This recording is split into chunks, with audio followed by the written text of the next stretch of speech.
नमस्कार दोस्तों, welcome to Sandeep law consultancy. आज का हमारा टॉपिक सरकार के मुखिया प्रधानमंत्री पर है।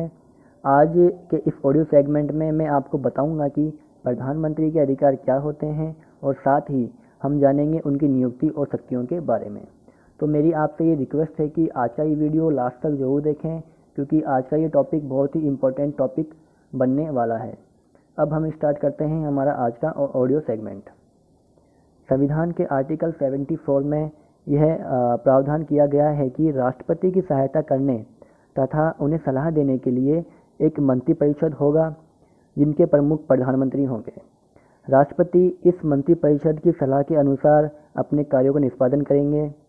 इस प्रकार वास्तविक कार्यकारी शक्ति मंत्रिपरिषद में ही निहित होती है, जिनके प्रमुख प्रधानमंत्री होते हैं।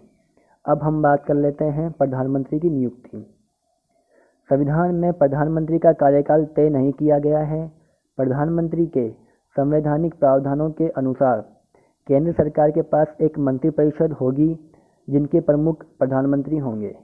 प्रधानमंत्री की नियुक्ति राष्ट्रपति द्वारा की जाती है तथा अन्य मंत्रियों की नियुक्ति प्रधानमंत्री की सिफारिश पर राष्ट्रपति करते हैं। राष्ट्रपति के मर्जी से मंत्री अपने पद पर बने रहते हैं।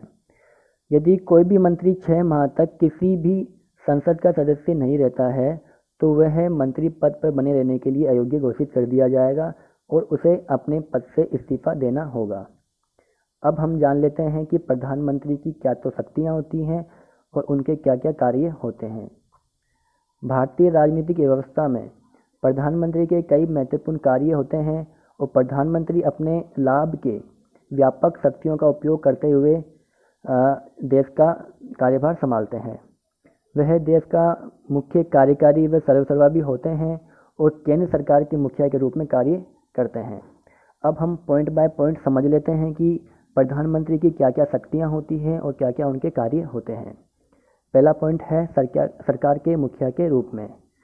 यूँ तो राष्ट्रपति देश के मुखिया होते हैं, लेकिन प्रधानमंत्री सरकार के मुखिया कहलाते हैं।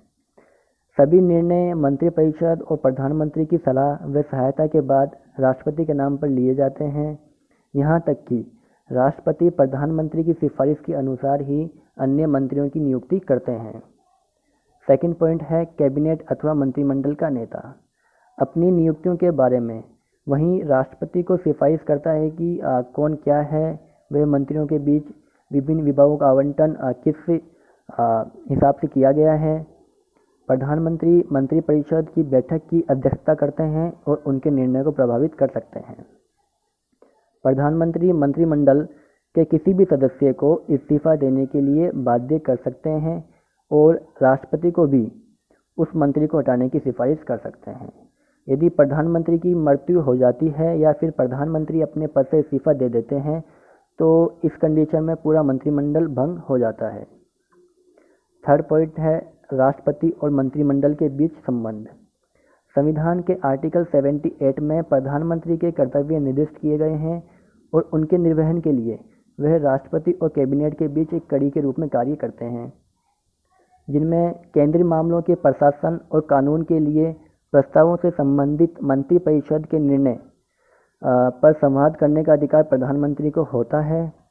और जब कभी मंत्रिपरिषद द्वारा किसी भी निर्णय पर विचार करने के लिए संविधान की किसी भी धारा या परिषद की राय नहीं ली जाती है, तो राष्ट्रपति इस तरह के मुद्दों पर विचार करने के लिए प्रधानमंत्री से प्रश्न कर सकता है। जब कभी राष्ट्रपति संघ के मामलों या किसी ऐसी बातों के प्रशासन के बारे में कोई भी जानकारी मांगते हैं, तो प्रधानमंत्री का ये दायित्व होता है कि वह राष्ट्रपति को उसकी पूरी जानकारी दें। चौथा पॉइंट है संसद का नेता। प्रधानमंत्री एक नेता के रूप में सत्र के लिए अपनी बैठकों और कार्यक्रमों की तिथियों का निर्धारण करते हैं और वह फैसला भी करते हैं कि सदन का सत्रावसान कब किया जाएगा, उसे भंग कब किया जाएगा। एक मुख्य प्रवक्ता के रूप में वह सरकार की प्रमुख नीतियों की घोषणा भी करते हैं। अंतर्राष्ट्रीय सम्मेलनों में वे राष्ट्र के प्रवक्ता होते हैं। इसी के साथ प्रधानमंत्री होने के नाते वह कुछ आयोगों का वास्तविक अध्यक्षता भी करते हैं, जैसे योजना आयोग, राष्ट्रीय विकास परिषद, राष्ट्रीय एकता परिषद, अंतर्राज्यीय परिषद, राष्ट्रीय जल संसाधन परिषद। तो दोस्तों ये था हमारा आज का ऑडियो सेगमेंट, जिसमें हमने जाना कि प्रधानमंत्री की नियुक्ति कैसे होती है, उनके अधिकार, उनके कार्य क्या क्या होते हैं। तो आज का ये ऑडियो सेगमेंट आपको कैसा लगा मुझे आप कमेंट करके ज़रूर बताएं। अगर आपको ये ऑडियो सेगमेंट पसंद आया हो तो अपने दोस्तों के साथ शेयर करें, और अगर आपने हमारे चैनल संदीप लॉ कंसल्टेंसी को सब्सक्राइब नहीं किया हो तो इसे सब्सक्राइब कर लें, ताकि जब भी हम हमारे यूट्यूब चैनल पर नई वीडियो अपलोड करें तो आपको जल्द से जल्द मिल सके। नेक्स्ट वीडियो में फिर मिलेंगे, तब तक के लिए धन्यवाद।